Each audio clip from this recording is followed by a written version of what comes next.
आज हम लोग पढ़ने वाले हैं स्ट्रॉन्ग रूट्स, जो क्लास 12 के चैप्टर 2 नंबर पर आता है, जो माइंडस्केप के बुक में है। उसको हम लोग समझने वाले हैं, लाइन बाय लाइन समझेंगे। एक एक लाइन को समझोगे तभी आपका एमसीक्यू, एसएक्यू और लॉन्ग क्वेश्चन में हेल्प होगा। अगर आप एक लाइन को भी स्किप करते हो तब आप कहीं ना कहीं अपने आप को बहुत प्रॉब्लमेटिक में करते हो, क्योंकि एग्जाम के टाइम में आपको कोई टीचर, कोई नोट हेल्प नहीं आएगा। एमसीक्यू में आपका अपना माइंड ही आपको काम आएगा। सो चलते हैं टेक्स्ट में और समझते हैं एक एक लाइन को कि आखिर इसमें क्या क्या डिटेल्स है, और एक एक बात को आप अच्छी तरह से समझना और जानना कि आखिर क्या है एक एक लाइन में। ठीक है, तो सबसे पहले जो चैप्टर का टाइटल है we have a strong roots, तो इसमें दो वर्ड है। एक है स्ट्रॉन्ग, ये एक स्ट्रॉन्ग है जो कि एडजेक्टिव है, और दूसरा जो रूट्स है वो हमारा नाउन है। तो इस नाउन के पहले एडजेक्टिव आया, मतलब नाउन के क्वालिटी को, रूट्स के क्वालिटी को कौन बता रहा है? स्ट्रॉन्ग बता रहा है। तो अभी क्या है कि ये जो रूट्स किसको कहा गया है, स्ट्रॉन्ग किसको कहा गया है, सबसे पहले हम लोग उसको समझना पड़ेगा। तो रूट्स, किसी भी चीज का रूट्स, मान लेते हैं पेड़ का ही रूट्स, तो रूट्स पेड़ को क्या करता है? स्ट्रेंथ देता है, सपोर्ट देता है, सस्टेनिंग पावर देता है। अगर रूट्स ना रहे, अगर ये रूट्स ना रहे, अगर ये रूट्स ना रहे तो इसके ऊपर जो पेड़ का फ्लरिश होगा वो होगा ही नहीं। ठीक है, तो रूट्स हमारा अच्छा होगा तो इसके ऊपर जो पेड़ होगा वो भी हमारा स्ट्रेंथ लिया होगा। अब हम लोग देख लेते हैं कि अगर रूट्स हमारा स्ट्रांग है तभी ये जो फ्लरिश होगा, ये जो पेड़ है ये तभी फ्लरिश करेगा जब हमारा रूट्स अच्छा रहेगा। रूट्स अच्छा नहीं रहेगा तो उसका, अगर फाउंडेशन अच्छा नहीं रहता है, रूट्स कहने का मतलब क्या, ये फाउंडेशन है, अगर फाउंडेशन अच्छा नहीं रहा तो हमारा बिल्डिंग जो है वो भी अच्छा नहीं रहेगा। तो उसी तरह से हमारा जो रूट्स है, हमारे लाइफ का जो रूट्स है, हमारे पेरेंट्स है। हमारे पेरेंट्स हमारे रूट्स हैं, हम उन्हीं से निकले हैं, हम उन्हीं का कल्चर लिए, हम उन्हीं का लैंग्वेज बोलते हैं, हम उन्हीं का सोचते हैं। तो एटलीस्ट हम लोग सब कहीं ना कहीं अपने रूट से बंधे हुए। तो यहाँ पर एपीजे अब्दुल कलाम कहना ये चाहते हैं कि उनका जो रूट्स था वो स्ट्रांग था, और जिसकी वजह से उनको जो बेसिक नॉलेज मिला उनके फादर से, उनके मदर से, उनके टीचर से, उनके सोसाइटी से, उनके सोसाइटी से मतलब इंडियन सोसाइटी से, वो जो है उनको बूस्टअप करा आगे बढ़ने में। और इसकी वजह से ही has dedicated his whole life to the country, उन अपना पूरा लाइफ जो है वो कंट्री को दे दिए थे। Just because one thing, the thing is that he has got a strong roots, क्योंकि वो उनको स्ट्रॉन्ग रूट्स मिला था जिसके वजह से ही has totally devoted his life to the country. Okay, तो ये तो बात थी टाइटल की। अब जो टाइटल में हमारा राइटर का नाम है वो है एपीजे अब्दुल कलाम। तो एपीजे अब्दुल कलाम तो राइटर है ही हमारा, लेकिन अगर कभी भी पूछ देता है कि इसका को राइटर कौन है, तो अरुण लाल तिवारी है। अरुण लाल तिवारी को राइटर है। अब हुआ क्या था, क्योंकि एपीजे अब्दुल कलाम जो थे वो तो बहुत ही इंस्पिरेशनल स्टोरी लेकर आए थे। वो बहुत ही बैकवर्ड से आए थे, बहुत ही डाउन ट्रॉडन फैमिली से होकर एक साइंटिस्ट बने थे, प्रेसिडेंट बने। तो साइंटिस्ट जब थे तो अरुण लाल तिवारी उनके जूनियर साइंटिस्ट थे। तो उन्होंने सोचा कि इनका लाइफ जो है पूरे ऑल इंडिया को क्या करेगा, इंस्पायर करेगा। तो इनके लाइफ को हमें कहीं ना कहीं एक ऑटोबायोग्राफी में या किसी ना किसी वे में हमको रखना चाहिए रिकॉर्ड में। तो उन्होंने सोचा चलो साइंटिस्ट का लाइफ आएगा तो बहुत को इंस्पायर करेगा। तो उन्होंने अप्रोच करा एपीजे अब्दुल कलाम से, तो उन्होंने रेडी हो गया कि ठीक है चलो। तो उन्होंने ग्रामोफोन लिया, उन सारे बात को रिकॉर्ड किया। एपीजे अब्दुल कलाम ने एक एक लाइन ये नहीं लिखा है, अरुण लाल तिवारी जस्ट बोलते गए और वो बताते चले गए कि उनका क्या क्या है। और वो जो किताब उन्होंने लिखा था विंग्स ऑफ फायर, वो किनका बताया हुआ है? सारा का सारा एपीजे अब्दुल कलाम का बताया हुआ है। और रिकॉर्ड किन्होंने किया है? रिकॉर्ड सारा का सारा किया है अरुण लाल तिवारी। जब विंग्स ऑफ फायर आप लोगे, बुक्स जो मोटा बुक है जिसमें से हमारा ये चैप्टर आया है, उसमें अरुण लाल तिवारी का जिक्र आया हुआ है। ओके, तो देखो अब हम लोग राइटर को जान लेते हैं। तो राइटर हमारा क्या है? एपीजे अब्दुल कलाम। इसी पूरे नाम को क्या रखा गया? अबुल पाकिर जैनुलब्दीन अब्दुल कलाम। तो इसमें देखो ये जो अब्दुल है ये खुद कलाम है, इनके फादर जो है जैनुलब्दीन है, जैनुलब्दीन के फादर पाकिर है, पाकिर के फादर अबुल है। तो इस तरह से क्या है कि अगर आप किसी का भी साउथ इंडिया में किसी का नाम पूछो और उसका इतना लंबा नाम है, तो कहने का मतलब वो किसके नाम को कैरी कर रहा है? वो अपने नाम के साथ साथ अपने फादर के, अपने दादा के, फिर परदादा के नाम को भी कैरी कर रहा है। तो एक बार कोई नाम बोला तो उसके थ्रू से पूरा डेटा खुलकर आ जाता है कि ये किसका लड़का है, ये किसका पोता है। मतलब कोई भी जनरेशन का आदमी उसको पकड़ लेगा कि हाँ यहाँ का रहने वाला है, इसका नाते गांव में ऐसा ही होता है। तो इस तरह से उनका हम लोग नाम देख लिए, अबुल पाकिर जलालुद्दीन अब्दुल कलाम। 31 से 2015 तक वो थे। शिलोंग में उनका डेथ हो गया था। उनका अंतिम इच्छा था कि उनका मौत जो हो स्टूडेंट्स के बीच में हो, और वो शिलोंग में जो है बात करते बढ़ते just because of heart attack वो डेथ हो गए। तो ये है 2015 की बात। Okay, was one of the pioneers of aerospace engineering in India. तो एरोस्पेस इंजीनियरिंग में जो है बहुत ही ब्रिलियंट थे और बहुत ही इसमें उन्होंने अपना योगदान दिया है। For a major part of his life he worked as a scientist. तो अपने पूरी लाइफ में जो है एज अ साइंटिस्ट वो काम किए हैं, ठीक है। इन इंडियन स्पेस प्रोग्राम, खासकर इसरो के लिए, स्पेस प्रोग्राम के लिए। Some of his famous works are India 2020, Ignited Minds, Wings of Fire। और Wings of Fire ही जो है हमारा सोर्स ऑफ दिस चैप्टर है। ये सोर्स, इस चैप्टर का सोर्स क्या है? Wings of Fire है। He was the president of India from 2002 to 2007। से उन्होंने क्या रहा है? इंडियन 11th प्रेसिडेंट रहे हैं, 11th प्रेसिडेंट। ओके, सो अब देखो नेक्स्ट पैसेज क्या कह रहा है? Strong roots is an extract from doctor Kalam's autobiography. ये जो है पूछेगा कि ऑटोबायोग्राफी है, तो जी हाँ, ऑटोबायोग्राफी मतलब जो आपने अपना खुद से राइट किया जाता है लाइफ के ऊपर, दैट इज ऑटोबायोग्राफी। और क्या है autobiography? Wings of fire. Wings of fire से ही एक चैप्टर निकल कर आया है, that is strong roots. In this extract he talks about his childhood in his home town. अपने होम टाउन, अपने बचपन के बारे में वो बात करते हैं और अपने जीवन के बारे में बताते हैं। The piece presents the delightful sketch of author's early life and development of his spiritual growth। और उनका spiritual growth कैसे हुआ है, गॉड में विश्वास, कल्चरल विश्वास, कैसे उनका ग्रोथ हुआ है, this is all about that we are going to learn in this chapter. So देखो पहला लाइन कह रहा है, आप लाइन बाय लाइन समझोगे तभी जाकर आपको ये चैप्टर बेनिफिट कर पाएगा। अदरवाइज अगर सिर्फ स्टोरी पढ़ोगे, अगर आप क्लास 12 के स्टूडेंट हो, सिर्फ स्टोरी दादी माँ जैसे बच्चों को कहानी सुनाती है वैसे सुन लेना चाहते हो, तो आपको ये फायदा करने वाला नहीं है, बेनिफिट करने वाला नहीं है। आप अगर क्लास 12 के स्टूडेंट, तो आपको लाइन बाय लाइन एक एक बात समझनी पड़ेगी, तब जाकर आप जो है इसमें एक्सपर्ट बन पाओगे। सो देखो क्या है, I was born into middle class Tamil family in the island town of Rameswaram.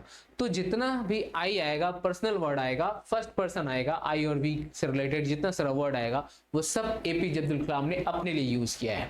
तो वो हम लोग को कह रहे हैं कि उनका जन्म जो है मिडिल क्लास तमिल फैमिली में हुआ था।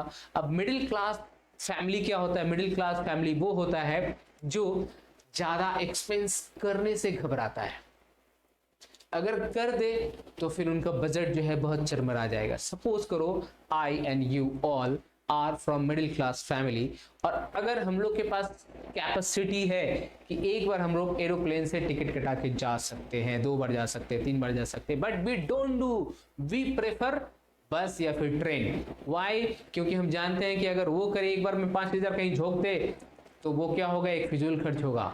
तो इससे अच्छा है भैया ट्रेन से चलो, 400 500 हज़ार रुपया लगा के, वो ज्यादा बेटर होगा। तो उसको मिडिल क्लास फैमिली कहते हैं। तो वो ऐसे ही फैमिली से थे, मतलब हैंड टू माउथ था। हैंड टू माउथ मतलब आज कमाओ तो खाओ, नहीं तो नहीं। तो ऐसे मिडिल क्लास फैमिली होते हैं। तो मिडिल क्लास फैमिली से बिलोंग करते हैं। तमिल फैमिली क्यों? क्योंकि वो तमिलनाडु से बिलोंग करते थे, that's why Tamil family.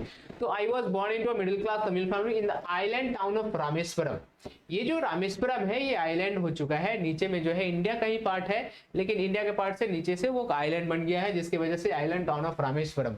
Rameswaram क्यों? क्योंकि राम ने यहाँ पर after killing Ravana he worshipped the god Shiva and that's why this place is called Rameswaram. Ram ने रावण को मारने के बाद जब लौट रहे थे इंडिया को, then he worshipped Shiva, Shiva को वर्शिप किया था, और जिसकी वजह से वो इस जगह का नाम क्या पड़ गया? रामेश्वरम, राम का ईश्वर। Okay, in the erstwhile Madras state. तो इसका पुराना नाम जो है दैट इज मद्रास, और जो अभी का नाम है दैट इज तमिलनाडु। सो मद्रास क्यों? क्योंकि अंग्रेज लोग जो थे ना, हमारे को डीमोटिवेट करने के लिए, डीमोरलाइज करने के लिए कुछ ऐसा हमें नाम दे देते थे कि बस आप सोचते रहो कि आप वैसा ही हो। Just like India. इंडिया क्या है? इंडिया एक ऐसा नाम दिया हुआ है जिससे आदमी अपने आप को तुच्छ समझे। उसी तरह से मैड्रास, मैड्रास मतलब मैड्रास में दो गाली है, मैड एंड रास्कल से लिया हुआ, mad and ras, and that's why this name has been changed by the Indian government, इसलिए इस नाम को चेंज कर दिया गया है। तो ऐसे बहुत सारे नाम को चेंज कर दिया गया है। तो मैड्रास स्टेट जो पहले था अब जो है वो तमिलनाडु है। माई फादर, इनके फादर जो थे कौन थे? Jainulabdeen, had neither formal education. तो इनके फादर के पास दो चीज नहीं था, एक तो फॉर्मल एजुकेशन नहीं था। फॉर्मल एजुकेशन मतलब जो बेसिक एजुकेशन होता है, स्कूली शिक्षा जो होता है, इनके फादर के पास नहीं था। नॉर मच वेल्थ, और ना तो वेल्थ ही था। तो दो चीज में से लाइफ में कोई एक चीज तो मस्ट होना चाहिए। या तो आपके पास बहुत ज्यादा वेल्थ हो, कम से कम नहीं वेल्थ हो तो एजुकेशन तो हो कि आप वेल्थ को अर्न कर पाओ। तो इनके फादर के पास दोनों ही नहीं था, प्रॉपर फॉर्मल एजुकेशन भी नहीं था एंड साथ साथ में वो जो वेल्थ होता है वो भी नहीं था। ओके, डिस्पाइट दीज डिसएडवांटेजेस, तो ये दो डिसएडवांटेजेस होने के बावजूद भी जो है, ये कॉमा नहीं आएगा, सॉरी ब्रैकेट नहीं आएगा, ही पोजेस्ड ग्रेट इनेट विजडम। तो उनके फादर के पास क्या था? दो डिस्क्वालिफिकेशन था, एक तो फॉर्मल एजुकेशन नहीं था, दूसरा तो वेल्थ नहीं था, लेकिन और दो चीज था, इनेट, ग्रेट इनेट विजडम। ग्रेट इनेट विजडम था मतलब आंतरिक रूप से जो है वो बहुत ही बुद्धिमान व्यक्ति थे, ठीक है, and a true generosity of spirit, और वो बहुत ही जेंटलमैन थे। तो अभी क्या पता चला कि उनके फादर के पास फॉर्मल एजुकेशन नहीं था, उनके फादर के पास वेल्थ नहीं था, लेकिन उनके फादर के पास दो चीज था, एक ग्रेट इन विजडम और एक true generosity of spirit. Okay, he had an ideal helpmate with my mother. तो उनका जो एक आदर्श हेल्पमेट था वो कौन थी? मदर थी उनकी, आसियम्मा। उनकी माँ का नाम क्या है? आसियम्मा है, जो कि उनकी गृहिणी थी, जो कि उनकी धर्म पत्नी थी, जो कि उनका हेल्पमेट थी, उनको काम में लाइफ पार्टनर थी, जिसके वजह से लाइफ में वो हेल्प करती थी। Okay, I do not recall the exact number of people she fed every day. तो उनकी माँ जो है हर दिन जो है बाहर वाले को खिलाया करती थी, अपने फैमिली मेंबर को तो खिलाती ही थी लेकिन बाहर के लोगों को भी खिलाती थी। तो ज्यादा जो नंबर होता था बाहर के लोग खाते थे उनके साथ। But I am quite certain that far more outsiders, far मतलब ज्यादा लोग होते थे, आउटसाइडर्स बट ज्यादा। अगर मान लो घर में 5 फैमिली मेंबर है तो बाहर के लोग 6, 7, 8 रहे होंगे, वो लोग खाते थे। with us than all the members of our own family put together। तो बाहर वाले और अंदर वाले सारे लोग एक साथ बैठते थे और खाते थे।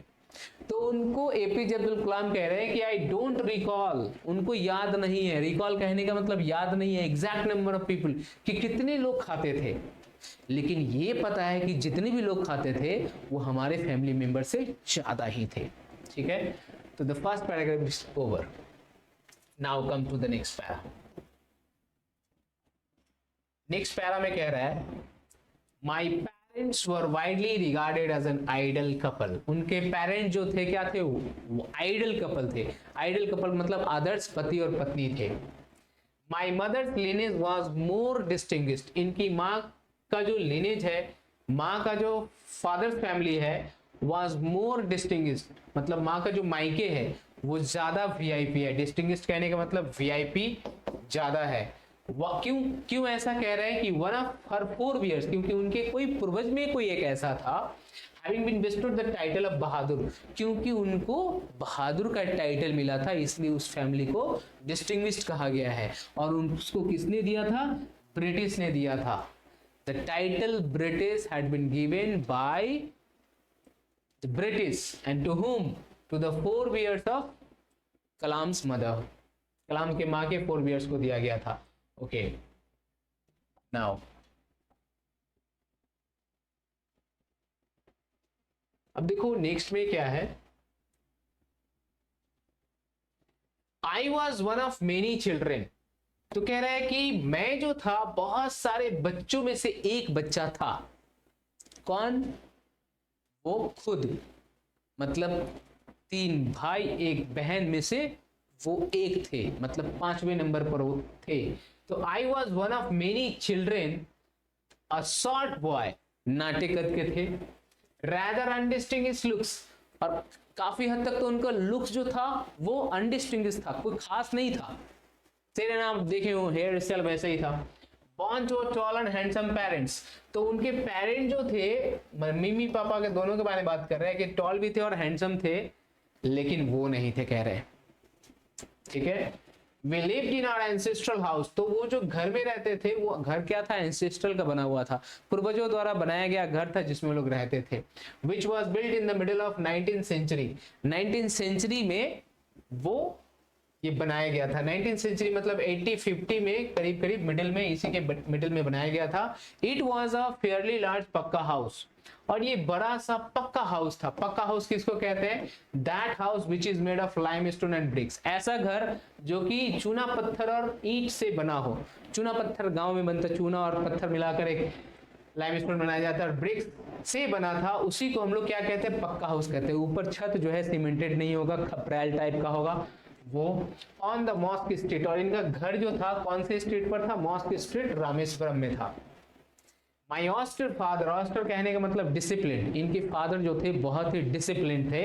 यूज्ड टू अवॉइड, इनके फादर अवॉइड किया करते थे, क्या अवॉइड करते थे? अवॉइड इनएसेंशियल, मतलब जो नीडेड नहीं है, जो रिक्वायर्ड नहीं है।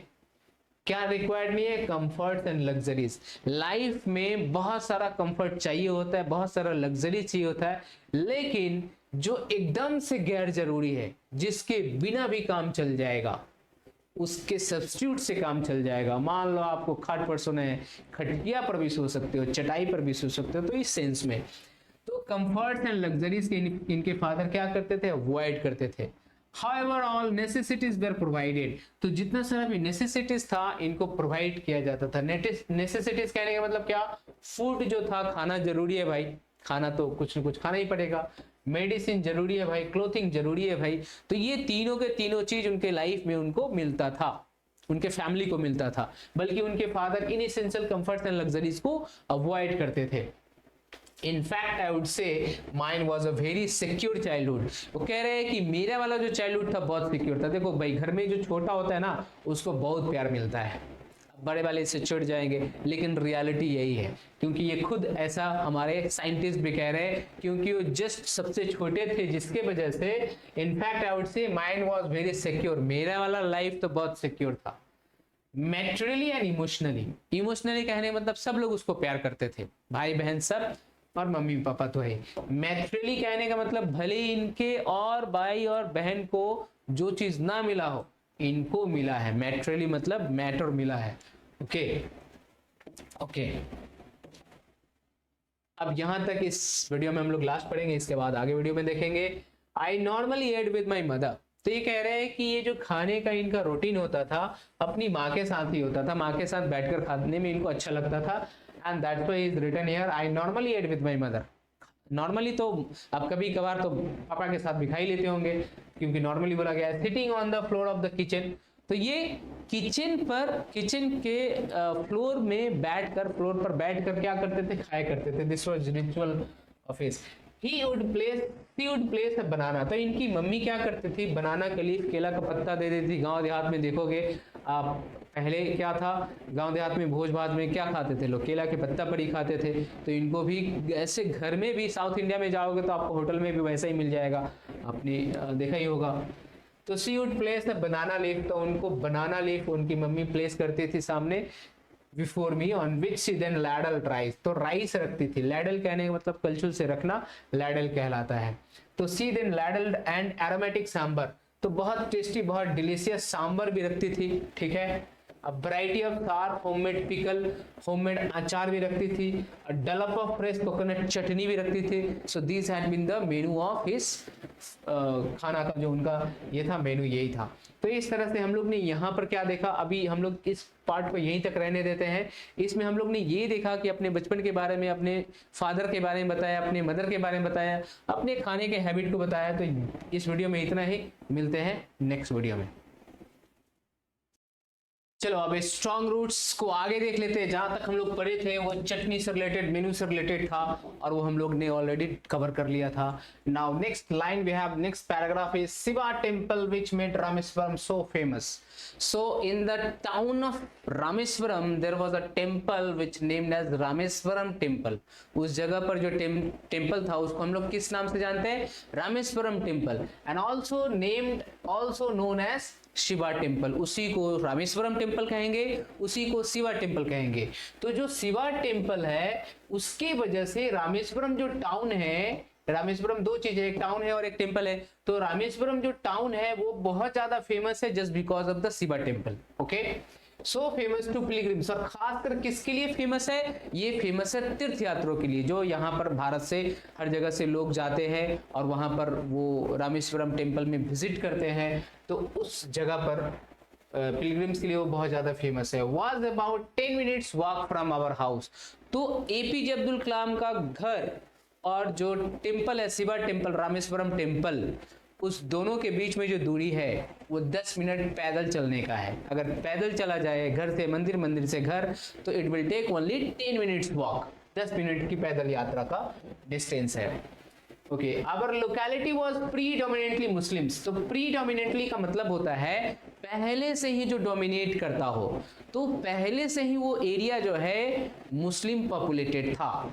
कौन सा एरिया? वो जो रामेश्वरम है। तो our locality was predominantly Muslims but there were quite a lot of Hindu families too. लेकिन हिंदू फैमिलीज भी वहां पर रह रहे थे और काफी संख्या में थे। लिविंग एमिकेबली, और वो लोग बहुत ही शांति से रह रहे थे। They have been living with so peaceful manner with their Muslim neighbours, और अपने मुस्लिम नेबर्स के साथ रह रहे थे। So this was the example of harmony. ये एग्जाम्पल क्या दिखाता है? that the Hindus and Muslims were living together in a very peaceful manner, even the Muslims population was overpopulated. Okay, so there was a very old mosque in our locality। उनके locality में एक बहुत पुराना मस्जिद भी है। Where my father would take me for evening prayers। और उनके फादर उनको कहाँ ले जाते थे? इवनिंग प्रेयर्स में ले जाते थे उनको, मस्जिद में शाम को। तो इनके फादर क्या थे? इनके फादर तो एक इमाम थे, एक बोट जो चलाते हैं, जो पिलग्रिम्स को यहाँ से उस पार से उस पार ले जाते थे, वो थे। साथ साथ में फिशरमैन भी थे।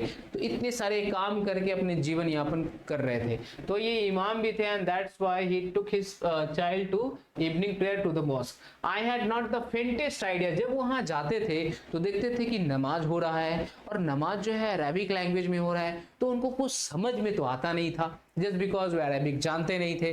वो तमिल जानते थे, वहां के लोकल लैंग्वेज जानते थे, एंड लेकिन नहीं जानने के बावजूद भी जो है he was totally convinced that the prayer reach to God. ये प्रेयर जो है किसको जाता है? गॉड को जाता है, गॉड के तरफ डेडिकेटेड किया गया है। तो उस लाइन को फिर से समझते हैं।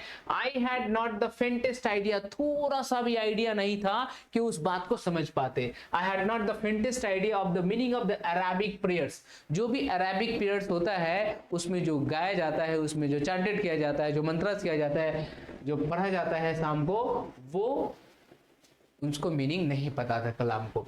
But I was totally convinced that there is God। लेकिन ये पूरी तरह से उनको विश्वास था कि these prayers reach to God, these prayers dedicated to God, offered to God, और वो पहुंच भी जाता, ऐसा उनका विश्वास था। When my father came out of mosque after the prayers, जब वो नमाज पढ़ लेते थे या फिर अजान दे लेते थे, तो ये अजान या फिर पता नहीं क्या होता है शाम को, तो वो जब वो प्रेयर पढ़ लेते थे, इसके बाद जब वो बाहर निकलते थे तो बहुत सारे रिलीजन के लोग जो है वहां पर बैठे रहते थे बॉल्स ऑफ वाटर लेकर। तो people of different religions would be sitting outside. तो बाहर में बैठे रहते थे अलग अलग धर्म के लोग। इनके फादर प्रेयर कर लिए, निकले, तो different peoples have been waiting there. बहुत सारे अलग अलग धर्म के लोग बैठे हैं, and they have been taking bowls of water, waiting for him, उनका वेट कर रहे थे। Many of them offered bowls of water. तो उसमें से सारे के सारे लोग नहीं, अगर 20 लोग हैं तो 20 के 20 लोग नहीं, उसमें से ज्यादातर लोग जो है क्या करते थे? Offered bowls of water. जो बॉल्स ऑफ वाटर है उनको देते थे, पानी वाला कटोरा में पानी रखा हुआ है, और देते थे कि आप इनको थोड़ा फूंक दो, मंत्रास कर दो। ऐसा हम लोग के कल्चर में है। To my father who would dip his finger tips. और वो क्या करते थे? अपने फिंगर टिप्स को पानी के अंदर डुबो देते थे, and he chanted some mantras. and in them and say a prayer, और वो कुछ मंत्रास पढ़ते थे, कुछ प्रेयर करते थे. This water was then and then water was sanctified, उनको अभिभूत कर दिया जाता था. मतलब कहते हैं ना कि अभिभूत, उसमें पानी में कुछ शक्ति दे देना, इस तरह का सैंक्टिफाइड कर दिया जाता था. This water was then carried home for invalids, और ये पानी जो है लोग ले जाते थे, उनके घर में कुछ बच्चे हो या बूढ़े हो या कोई बीमार हो, इनवैलिड्स, उनको क्या कहा गया, उनको कहा गया इनवैलिड्स. तो वो इनवैलिड्स लोगों के लिए ले जाते थे और वो पानी का छिड़काव या पिलाने या कुछ भी एक यूज करते थे, और जिसके वजह से लोग ठीक हो जाते थे. तो ठीक होने के बाद I also remember people visiting our home, तो इनके घर लोग विजिट करने आते थे, उनको ये भी याद है, टू ऑफर थैंक्स करने के लिए आते थे. आफ्टर बीइंग क्योर्ड, जब वो आदमी लोग ठीक हो जाते थे, जो इनवैलिड लोग थे वो अगर ठीक हो जाते थे तो इनके घर में आते थे थैंक यू करने के लिए. थैंक यू, आपकी वजह से मैं ठीक हो गया. Father always smile and ask them to thank Allah the merciful. Father हमेशा मुस्कुराते थे, हर बार जितने सारे लोग आते थे सबको यही कहते थे कि मुझको थैंक यू करने की जरूरत नहीं है, I am no one, just thank you the God, thank you the Allah the merciful one, जो कि बहुत दयावान है, उसको थैंक यू करो. तो ये रिचुअल्स उन्होंने अपने बचपन में देख रखा था कि फादर ऐसे ऐसे करते हैं, लोग ऐसे ऐसे करते हैं, और ये सब उनके दिमाग में वो था. ओके, सो आगे बढ़ते हैं. था तो था, अब वो ये बात हम लोग फिर बाद में कनेक्ट करेंगे कि इनके दिमाग में ये बात था कि फादर ऐसे करते हैं. तो आगे बढ़ते हैं. हाई प्रीस्ट ऑफ, फिर वो दूसरी बात कह रहे हैं कि the high priest of Rameswaram temple, जो रामेश्वरम टेम्पल है, देखो फिर रामेश्वरम टेम्पल भी है, रामेश्वरम टाउन भी है. रामेश्वरम टाउन में रामेश्वरम टेम्पल है, और उसी रामेश्वरम टेम्पल को हम लोग शिवा टेम्पल के नाम से जानते हैं. तो वहां का जो हाई प्रीस्ट था, मेन पुजारी है, वो कौन था, पक्षी लक्ष्मणा शास्त्री. तो पीएल शास्त्री के नाम से याद रखेंगे कि उनका नाम क्या था, पक्षी Lakshmana Shastri. Was a very close friend of my father, तो उनके फादर का बहुत ही घनिष्ठ मित्र था, बहुत नजदीक का दोस्त था. कौन कौन दोस्त थे, एपीजे अब्दुल कलाम के जो फादर थे जैनुलब्दीन, वो, और जो वहां का जो मंदिर है, जो शिवा टेम्पल है, जो रामेश्वरम टेम्पल है, वहां का जो मेन पुजारी है, जो हाई प्रीस्ट है, दैट इज पीएल शास्त्री, पक्षी लक्ष्मण शास्त्री, दोनों के दोनों मित्र थे.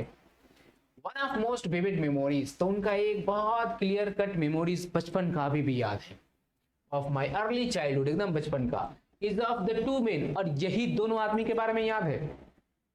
ईच इन ट्रेडिशनल अटायर, और दोनों के दोनों जो है अपने कल्चरल वेशभूषा में पहन कर आते थे. अगर हिंदू होगा तो धोती कुर्ता और जो भी कुछ पहनना था वो पहन कर आते. मुस्लिम कहने का मतलब टोपी लगाना, और जो भी उनका रिचुअल्स होगा वो पहन कर आएंगे.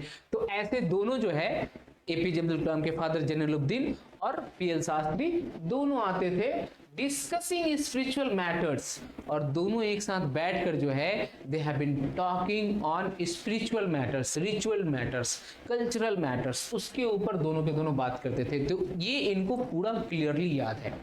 One was old enough to ask question, जब इनका उम्र हो गया, ऐसी उम्र में पहुंच गए कि वो क्वेश्चन कर सके अपने फादर से, और वो जवाब ले भी सके, अपने आप को समझ गए कि मैं अब क्वेश्चन कर सकता हूँ और जवाब समझ सकता हूँ. I asked my father about the relevance of prayer, तो अपने फादर से उन्होंने पूछा कि what is the importance of prayer, why do we do prayer, हम लोग प्रेयर क्यों करते हो भाई, क्यों करते हैं. अपने फादर से पूछा कि प्रेयर का मतलब बताओ, प्रेयर क्यों करते हैं. हिंदू भी प्रेयर करता है क्योंकि बगल में आपका शिवा टेम्पल था, वो देखते ही थे. फिर मॉस्क में भी सब लोग वही कर रहे हैं, तो हर लोग कहीं ना कहीं किसी न किसी गॉड को प्रेयर कर रहा है. तो उनके दिमाग में, बच्चा दिमाग में ख्याल आया कि क्यों प्रेयर करते हैं, what is the meaning, what is the importance, what is the relevance of the prayer. My father told me, इनके फादर ने क्या कहा, देयर वाज नथिंग मिस्टीरियस, इसमें कोई मिस्ट्री का बात नहीं है. इट इज ओपन सीक्रेट, खुला हुआ सीक्रेट है. क्या, अबाउट प्रेयर, प्रेयर के बारे में खुला हुआ बात है. That rather prayer made possible communion of the spirit between people, तो हमारे अंदर का स्पिरिट जोड़ता है, आत्मा से आत्मा को जोड़ता है. बहुत सारे लोग जब एक साथ आते हैं, एक साथ एक ही बात बोलते हैं, एक साथ एक ही जैसा रिचुअल करते हैं, तो आदमी को आदमी से क्या करता है, ये जोड़ता है. कौन जोड़ता है, प्रेयर जोड़ता है, स्पिरिट जोड़ता है. Okay, so when you pray, जब कोई भी प्रे करता है, उन्होंने जवाब दिया. फिर एपीजे अब्दुल कलाम ने पूछा what is the relevance of prayer. Now the father is answering him. What the answer, when you pray, जब कोई भी प्रे करता है, यू कहने का मतलब anyone, you transcend your body, अपने योर बॉडी के बीच में कॉमा नहीं आएगा।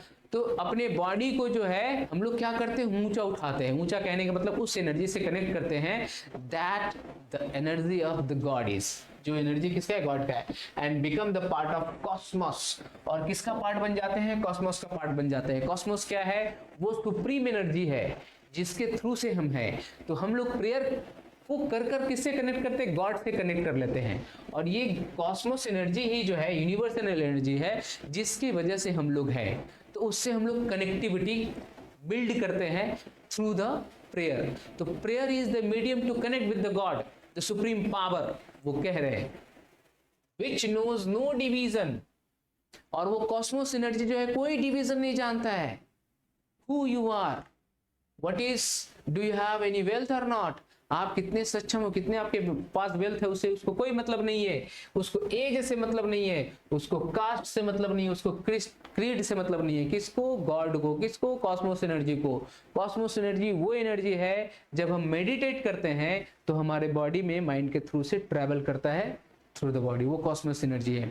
अब एनर्जी क्या है, पहले कॉस्मोस, अगर इस बात को लेकर आप कंफ्यूज हो कि कॉस्मोस है क्या, मेरे को तो समझ में नहीं आ रहा है कि कॉस्मोस क्या है, क्या कॉस्मोस, क्या कॉस्मोस कॉस्मोस करे जा रहे हो। तो कॉस्मोस है क्या, देखो कॉस्मोस क्या है, हम लोग जो ह्यूमन है, हम लोग भी क्या है, एक एनर्जी है।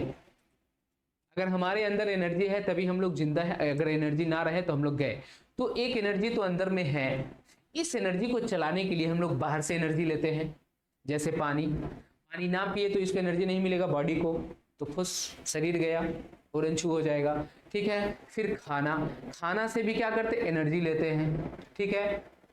फिर ऑक्सीजन इसके थ्रू से लेते हैं। तो ये 3-4 जगह से हम लोग एनर्जी लेते हैं, तभी जो है ये एनर्जी चल पाता है। यहाँ पर भी ये एनर्जी तभी तक चल पाएगा जब बाहर से एनर्जी ले पाएगा। तो ये बॉडी को चलाने के लिए हमें बाहर से एनर्जी चाहिए होता है, और वो एनर्जी भी कॉस्मोस एनर्जी है। कैसे, क्योंकि वो एनर्जी भी कहीं ना कहीं कॉस्मोस से, इन्वायरमेंट से ही मिलकर उसमें बना है। पानी क्या है, पानी में भी कॉस्मोस एनर्जी है, ऑक्सीजन भी कॉस्मोस एनर्जी है। तो एनर्जी वो जो गॉड का बनाया हुआ है जिसको हम लोग क्रिएट, तो वो सारा का सारा हमें चाहिए होता है बाहर से, और वो बाहर से बॉडी में मिलकर उस एनर्जी को तृप्त करता है, तब हमारा वो ये एनर्जी इस बॉडी को कंटिन्यू करके रखता है। तो वो एक एनर्जी है, तो बॉडी को चलाने के लिए। उसी तरह से मेंटालिटी को, माइंड को, पीस को चलाने के लिए हमें कौन सी एनर्जी चाहिए, कॉस्मोस एनर्जी। जब हम लोग मेडिटेट करते हैं तो एनर्जी हमारे बॉडी में आता है, तब हमें ज्ञान की कहीं से जरूरत नहीं पड़ती है। योर चक्रास ओपन्स, जो 7 चक्रास है that gets open through the energy, वही एनर्जी के थ्रू से। जैसे गौतम बुद्धा ने क्या किया था, only meditate, he never went to any college, any university to get the degree, so that he has the supreme power, supreme knowledge. और उन्होंने दुनिया के एक नॉलेज दिया जस्ट बिकॉज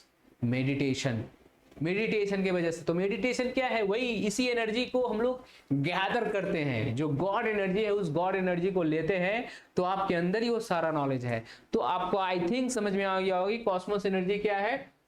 यहाँ मैं फिर से एक बार कह देता हूँ इस लाइन को, और इसी पर इस वीडियो को एंड करेंगे। तो ये क्या कह रहा है कि you transcend your body and become the part of Cosmos. तो हम लोग अपने जब प्रेयर करते हैं तो क्या करते हैं, अपने ध्यान को फोकस कर देते हैं, कहाँ, गॉड की तरफ, किसी एक की तरफ फोकस करने से उस एनर्जी से कनेक्शन बैठ जाता है, और जैसे ही कनेक्शन बैठता है that energy gets into the body, हमारे बॉडी में ट्रैवल करना स्टार्ट कर देता है, राइट।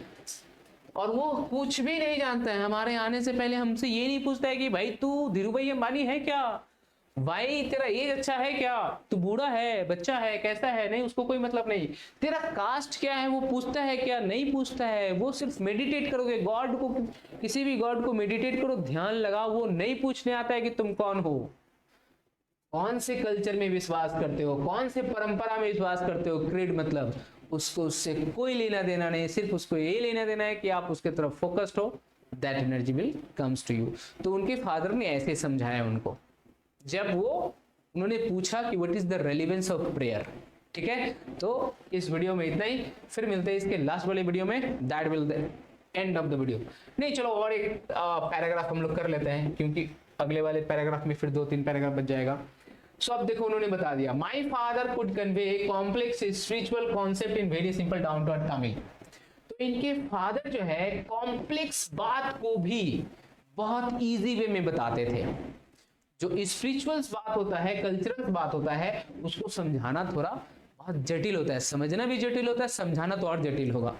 तो समझा इसको कॉन्वे करते थे, समझाते थे, बताते थे बहुत ही in a very simple down to earth Tamil भाषा में, और बहुत ही इजी वे में समझाते थे, so that any child even उसका एक्सपर्ट नहीं भी हो तो वो भी समझ जाए। ही वंस टोल्ड मी, उन्होंने एक बार कहा था, किनसे कहा था? कलाम से कहा था। In his own time, in his own place, in he really is, and in the stage he has reached good or bad। तो इसका क्या मतलब है? कहने का मतलब हिज करने का कोई भी अपने टाइम में कहीं भी अभी पहुंचा है, जिस प्लेस पर भी वो भी है, what he really is, कुछ भी है, वो किसी भी स्टेज में है, किसी भी स्टेज में पहुंचा है, चाहे गुड या बैड।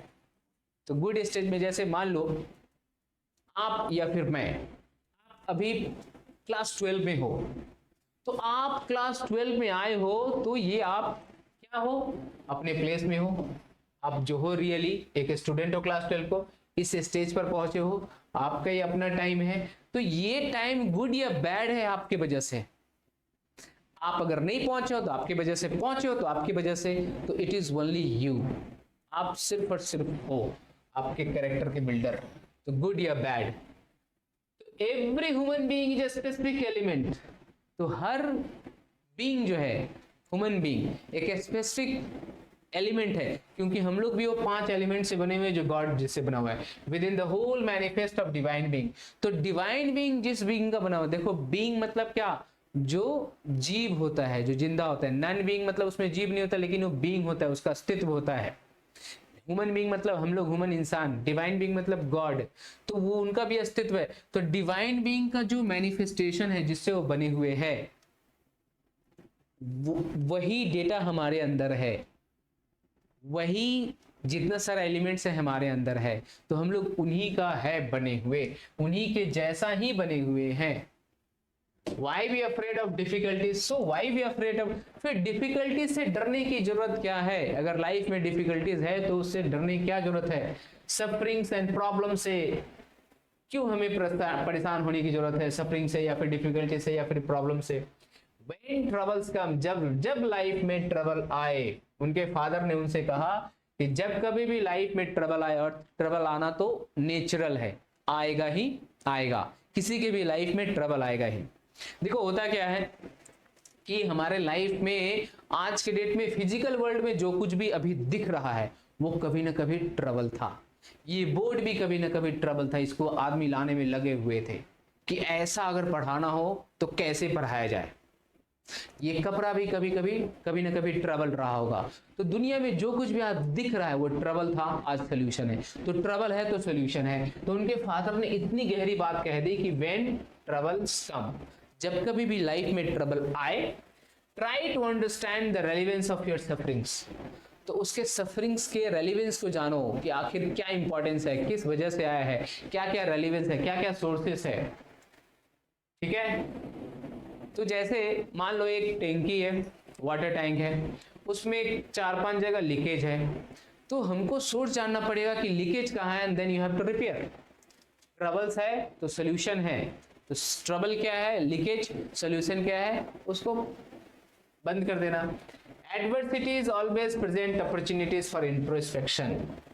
तो कभी भी लाइफ में अगर एडवर्सिटी है, प्रॉब्लम है, ठीक है, तो वो क्या लेकर आता है, वो अपॉर्चुनिटीज लेकर आता है। लाइफ में कभी भी अगर ये चीज है, एडवर्सिटी है, तो आपको क्या लेकर आता है, अपॉर्चुनिटीज लेकर आता है। एडवर्सिटीज लेकर आया और आप कोना में दुबक कर सो रहे हो, डर रहे हो, तो इससे होने वाला नहीं है।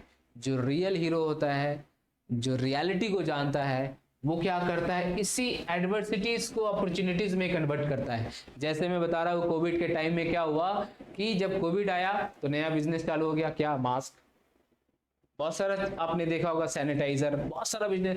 तो जब कभी भी एडवर्सिटी आता है, प्रॉब्लम्स आता है, तो उसको अपॉर्चुनिटीज लेकर आता है, अपने साथ अपॉर्चुनिटीज लेकर आता है। तो हमें क्या करना चाहिए, हमें जब कभी भी एडवर्सिटीज आए तो वो अपने साथ अपॉर्चुनिटीज लेकर आता है फॉर इंट्रोस्पेक्शन। इंट्रोस्पेक्शन कहने का मतलब पहले खुद को इंस्पेक्ट करना होता है, पहले खुद को एनालाइज करना होता है। मान लो पर्सनल लेवल पर कोई भी प्रॉब्लम आया है तो सबसे पहले अपना फॉल्ट देखना पड़ता है कि मेरा क्या फॉल्ट है, मैं क्या इसमें अपॉर्चुनिटीज ढूंढ सकता हूँ। तो इस तरह से उन्होंने ये बात कहा, और ये बात बहुत ही इंपॉर्टेंट है कि एडवर्सिटीज ऑलवेज प्रेजेंट अपॉर्चुनिटीज। चलो इस वीडियो में इतने ही रखते हैं, मिलते हैं फिर नेक्स्ट वीडियो में जिसमें हम लोग पूरा चैप्टर को कवर कर लेंगे।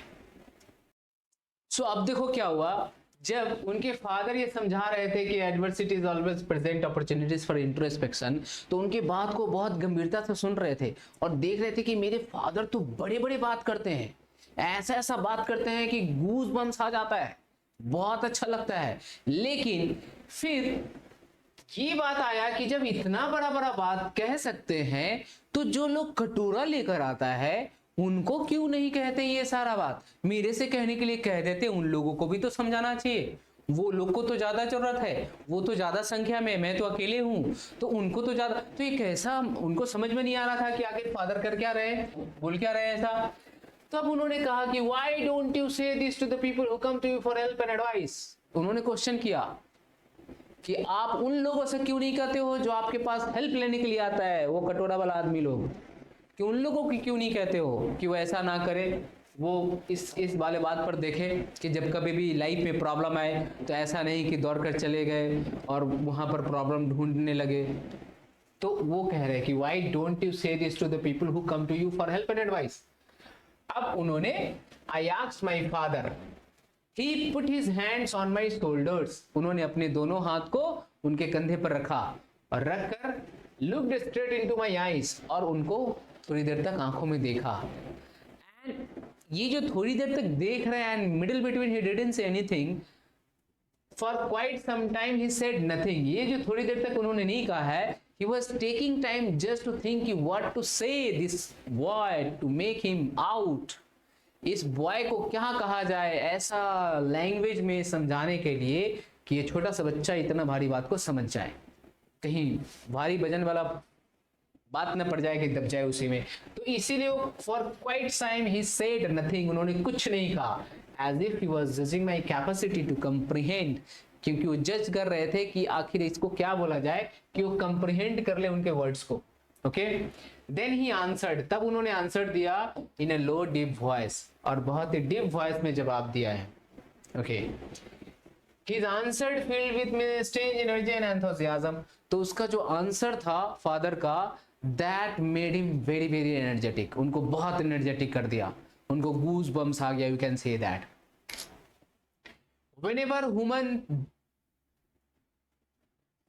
find themselves alone, जब कभी भी अपने आप को अकेले पाता है, यहाँ find नहीं लिखा हुआ है, whenever human finds themselves alone, जब कभी भी अपने आप को अकेला पाता है, अकेला कहने का मतलब घर में अकेला नहीं, अकेला कहने का मतलब कोई एक प्रॉब्लम में फंस गया है और उसको हेल्प करने के लिए कोई भी नहीं है, तो उस समय क्या करता है, as a natural reaction they start looking for company, वो किसी न किसी का साथ ढूंढने लगता है। कंपनी कहने का मतलब किसी का साथ ढूंढता है कि वो आदमी उसको हेल्प कर दे, दोस्त यार कोई भी उसको हेल्प कर दे, ऐसे आदमी को ढूंढता है।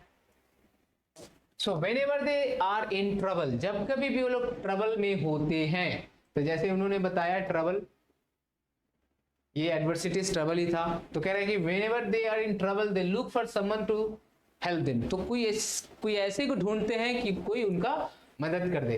Whenever they reach an impasse, यहाँ रीच होगा, तो जब कभी भी वो कंफ्यूजन में पहुंचते हैं, they look to someone to show them the way out, तो किसी एक को ढूंढते हैं कि उसको उस मुसीबत से निकाल ले, किसी एक को ढूंढते हैं। एवरी रिकरेंट पैंगिस, जब कभी भी उनके लाइफ में तकलीफ आता है, वेदना आता है, प्रॉब्लम आता है, कोई उत्कंठा आता है, डिजायर आता है, finds its own special helper, तो अपना स्पेशल हेल्पर को ढूंढता है। स्पेशल हेल्पर कहने का ये मतलब है कि सपोज करो आपको आई से रिलेटेड प्रॉब्लम है, तो आप आई स्पेशलिस्ट के पास जाओगे, ना कि कार्डियोलॉजिस्ट के पास जाओगे, तो ये स्पेशल हेल्पर वही है। अगर उसको प्रॉपर्टी से रिलेटेड प्रॉब्लम है तो वो किसी कोर्ट में जाएगा, किसी वकील के पास जाएगा, किसी डॉक्टर के पास नहीं जाएगा, वो स्पेशल हेल्पर है। पढ़ाई में कहीं प्रॉब्लम है तो टीचर के पास जाएगा, तो ये स्पेशल हेल्पर है। तो कभी भी लाइफ में अकेला पाने से, एंग्विश आने से, लॉन्गिंग आने से, डिजायर आने से स्पेशल हेल्पर को ढूंढता है।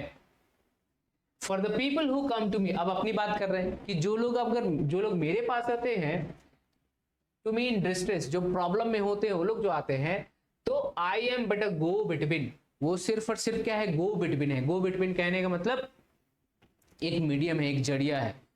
He is nothing else in their effort to propitiate demonic forces, जो नेगेटिव एनर्जी है उस नेगेटिव एनर्जी को लाइफ से खत्म करने के लिए, जैसे नेगेटिव सोच हम लोग मान लेते हैं कि अब मेरा का होगा, का होई, अब यहाँ नहीं जाएंगे, ये चढ़ावा नहीं चढ़ाएंगे तो होगा नहीं, तो वो नेगेटिव फोर्सेस को हटाने के लिए वो गो बिटवीन का काम करते हैं, मीडियम का काम करते हैं, with prayers and offerings. Prayers कहने का मतलब जो पूजा पाठ या फिर जो भी ऑफरिंग्स होगा या फिर चढ़ावा जो भी होगा वो सारा करके वो काम को निपटा देते हैं। तो वो कह रहे हैं कि I am go between, I am go between मतलब मेडिएटर हूँ। मेडिएटर कहने मतलब गॉड और जो डिवोटी है उसको बीच में कौन बैठा हुआ है, उसके बीच में मौलवी, पंडित, ये सारे बैठे हैं, तो उसको ये कह रहे हैं कि आई एम गो बिटवीन।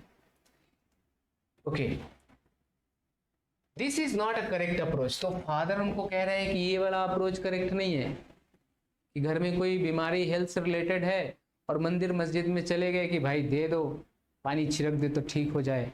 तो अगर हेल्थ से रिलेटेड है तो उसके लिए डॉक्टर एक स्पेशल जगह है। अगर एजुकेशन से रिलेटेड है तो भगवान को धोखाधड़ी दिखाते रहोगे तो उससे नहीं, कर्म करना पड़ेगा भाई, पढ़ना पड़ेगा, आपको खुद को इन्वॉल्व करना पड़ेगा। तो रियल अप्रोच क्या है उनके फादर, वो कह रहे हैं this is not a correct approach, ये करेक्ट अप्रोच नहीं है, ये सही तरीका नहीं है अप्रोच मतलब way at all and should never be followed, और इसको कभी भी फॉलो भी नहीं किया जाना चाहिए, किसी को नहीं करना चाहिए। लेकिन मरता क्या ना करता, सब आदमी जब सब जगह से थक जाता है तो गॉड के शरण में जाता है। लेकिन उनके फादर कह रहा है कि नहीं, ये नहीं करना चाहिए, हम लोग सुपरस्टिशियंस हो जाते हैं। One must understand the difference between a fair red and vision. क्यों ऐसा नहीं करना चाहिए? क्योंकि हर एक आदमी को समझना चाहिए कि आखिर फियर रिडन विजन जो है, विजन कहने का मतलब आपका टारगेट, आपका एम, अगर डर से कुछ बन गया है, डर, आपको डर लग रहा है कि नहीं शनि भगवान का पूजा करना पड़ेगा, तो वहीं पर वो गलत है। आप डेडिकेटेड होकर नहीं कर रहे हो, वो गलत है। तो ये फियर रिडन विजन जो आया है कि मेरे को मंदिर जाना पड़ेगा, मस्जिद जाना पड़ेगा, तब मेरा काम ठीक होगा, नहीं तो नहीं होगा, of destiny, and then the vision that enables us to seek the enemy of fulfillment within ourselves। और लेकिन एक है कि खुद से आपका इच्छा है, आप खुद से, जैसे मैं एक एग्जांपल लेता हूं, आप साइंस लिए हो या फिर कॉमर्स लिए हो, लेकिन अगर या फिर आर्ट्स लिए हो, लेकिन आप अपने फैमिली के दबाव में लिए हो, तो आपका कौन सा विजन है? Fear ridden vision. क्योंकि मेरे पापा ने ऐसा कहा, नहीं तो दुनिया क्या कहेगा, तो ये फेयर रेड एंड विजन है। लेकिन अगर आप अपने पूरे मन से कहोगे कि नहीं मेरे को साइंस ही लेना है, और आपने लिया, तो आप उसमें पूरी तरह से डेडिकेटेड हो जाओगे, और ये जो है उसके अंदर जो एनिमी है, जो कुछ भी नहीं आ रहा है, उसको हम लोग अपने बल पर खत्म कर लेंगे। तो अगर हम लोग, यहाँ वही लिखा हुआ है, one must understand difference between fear ridden vision of destiny. जो फियर रिडन विजन की वजह से जो डेस्टिनी आता है उसमें, और एक ऐसा विजन जो हमको उस एनिमी को लड़ने के लिए खुद ब खुद शक्ति दे देता है, जो सेल्फ डेडिकेटेड होता है, आदमी के अंदर से खुद से पैशन लेता है। तो कह रहा है कि ऐसा होना चाहिए। Okay, I remember my father starting his day at 4 AM। तो अब उनको याद है कि उनके फादर जो है 4 बजे भोर को अपना दिन स्टार्ट करते थे, रीडिंग द नमाज पढ़ते थे सुबह से पहले। आफ्टर द नमाज he used to walk down to small coconut grove, और वो नमाज पढ़ने के बाद उनका अपना छोटा सा एक कोकोनट ग्रोव है, वहां पर जाते थे।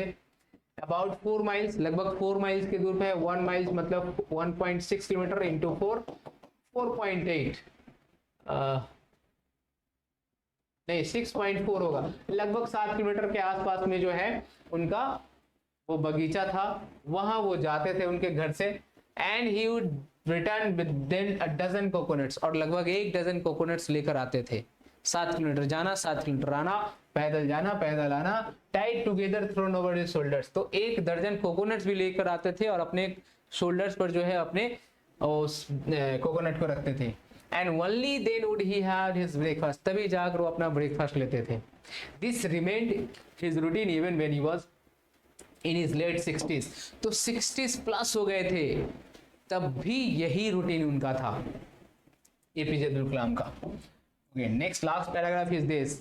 I have through out my life, तो कह रहे हैं अपने पूरे जीवन में मैंने ट्राई टू इमुलेट मतलब कॉपी, अपने फादर को कॉपी किया है. My father in my own world of science and technology. तो कभी भी ट्रबल में फंसते थे तो अपने फादर के कहे हुए बात को याद करते थे और उस साइंस एंड टेक्नोलॉजी में अप्लाई कर लेते थे, तो उनको देखते थे कि सोल्यूशन आ गया है. तो साइंस एंड टेक्नोलॉजी में अपने फादर के बात को कॉपी करते थे. I have endeavour to understand, तो उन्होंने बहुत ट्राई किया है अंडरस्टैंड करने. The fundamental truth reveals to me, जो बेसिक सच्चाई है वो उनको पता चला है. टू माई फादर, उनके फादर के थ्रू से पता चला है. And feel convinced that there exist a divine power, और उनको ये 100% पता है कि जरूर से जरूर कोई ना कोई डिवाइन पावर है. That can lift one from confusion, जो हमको कंफ्यूजन से बाहर निकालता है, कंफ्यूजन से बाहर निकालता है, दुख से तकलीफ से बाहर निकालता है. मेलॉन्कली मतलब ये तकलीफ होता है, फेलियर से बाहर निकालता है. And guide one to one's true place, और हमको सही जगह में लाकर रखता है god. And once an individual severs in emotional and physical bond, और कभी भी एक बार इंडिविजुअल जो है, सीवर्स मतलब ब्रेक कर गया, किसको ब्रेक कर दिया? इमोशनल एंड फिजिकल बॉन्ड को. बॉन्ड मतलब क्या होता है? गुलामी. तो देखो हम लोग फिजिकली अभी क्या है, आजाद है, भारत आजाद है 1947 के बाद से, लेकिन हम लोग कहीं ना कहीं किसी न किसी सोच को पकड़ कर रखे हैं कि मैं ये कास्ट हूं, मैं ये जात हूं, मैं ये धर्म हूं, मैं ये हूं, मैं वो हूं, मैं धीरूभाई अंबानी, कोई भी कुछ भी कह ले रहा है तो वो अपने आप को किसी न किसी बाउंड्री में कैद करके रख ले रहा है. यही बॉन्ड है. तो फिजिकल एंड मेंटल बॉन्ड में अगर फंसे हुए हैं तो आपको बहुत सारा चीज नहीं मिल सकता है. क्या क्या नहीं मिल सकता है? फ्रीडम नहीं मिलेगा, happiness and peace of mind नहीं मिलेगा अकॉर्डिंग टू दिस चैप्टर. तो आप क्योंकि अपने आप को किसी न किसी सर्कल में बाउंड करके रख रहे हो कि मैं यही हूं, तो यही हो तो उतना ही तक, ये फ्रीडम नहीं है. वो फिर किसी सर्कल में बंधे हो तो हैप्पीनेस नहीं मिलेगा, तो पीस ऑफ माइंड नहीं मिलेगा. ठीक है, तो यहां वही कह रहा है कि जो आदमी सीवर कर लेता है, ब्रेक कर देता है अपने इमोशंस को और अपने फिजिकल बॉन्ड को, he is on the road to freedom. फिर वो फ्री है, फिर वो हैप्पीनेस में चला जाता है, फिर वो पीस ऑफ माइंड में चला जाता है. जैसे हम लोग एग्जांपल लेते हैं इस बात को समझने के लिए, जैसे हमारा जो देश है भारत जब आजाद होने को था तो उस समय हिंदू मुस्लिम सिख ईसाई सब एक साथ आए थे by breaking the mental barrier. हिंदू मुस्लिम बात को भुलाकर एक साथ आए थे. तो यही फिजिकल बॉन्ड को जब तोड़े थे, इमोशनल बॉन्ड को जब तोड़े थे, तब जाकर जो है उनको फ्रीडम मिला, हैप्पीनेस मिला एंड पीस ऑफ माइंड मिला. लेकिन उसके बावजूद भी जो है अगर माइंड का बैरियर आपको कहीं अटका रहा है तो you will not get all this threes, freedom, happiness and peace of mind. You are not going to get that just because you are in bondage. अभी भी आप कहीं ना कहीं किसी न किसी गुलामी में हो, जात के गुलामी में हो, पात के गुलामी में हो, धर्म के गुलामी में हो, बिहारी, बंगाली, गुजराती के गुलामी में हो. तो इस गुलामी से जिस दिन आप बाहर निकलोगे तभी जाकर आपको freedom, happiness and peace of mind मिलेगा, अदरवाइज नहीं मिलेगा. So this is all about the strong roots. Strong roots को अगर आपको कहीं पर भी प्रॉब्लम हुआ तो इस वीडियो को आप फिर से देखोगे तो आपको हो सकता है एक बार में उस पॉइंट को क्लिक नहीं किया होगा, क्योंकि दूसरी बार में हो सकता है उस बात को क्लिक कर जाए. तो आप इस वीडियो को देखो और कहीं भी कोई प्रॉब्लम है तो आप कमेंट करके पूछ लो कि आखिर कहां पर आपको समझ में नहीं आया है, तो मैं वो बता दूंगा. Till then take care and bye bye.